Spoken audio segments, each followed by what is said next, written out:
Oi, chefe, tudo bem? Ô tio Face, beleza, irmão? Tranquilo, senta aí, fica à vontade. Tá acontecendo alguma coisa? Ah, mano. Ah, isso daí que eu queria falar, mano. Eu vou querer parar. Para por quê, velho?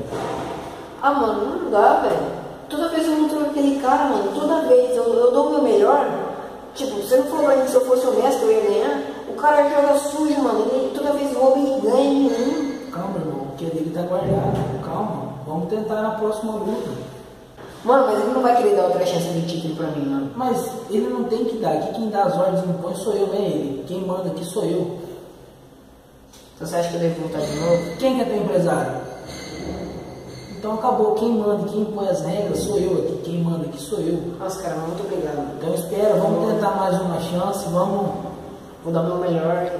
Espera, conto com você e torço por você. Beleza, irmão? Fica com Deus, viu? Vamos aí.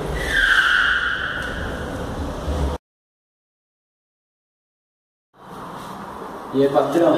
Beleza, velho? Viu, quem que vai lutar essa semana aí, mano?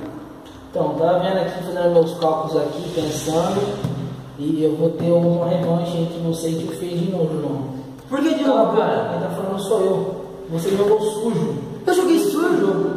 Você tá com areia na cara dele, irmão. Você ganhou sujo.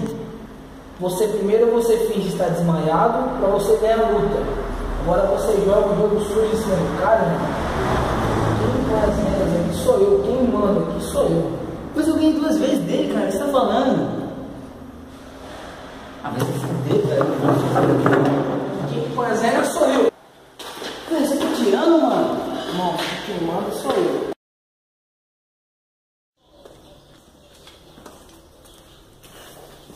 Parabéns, então assim você vai ganhar suas chances pelo título. Chupando a bola do patrão, você não vai conseguir isso aqui não, cara. E se eu sou campeão, você é só um desafiante, seu otário.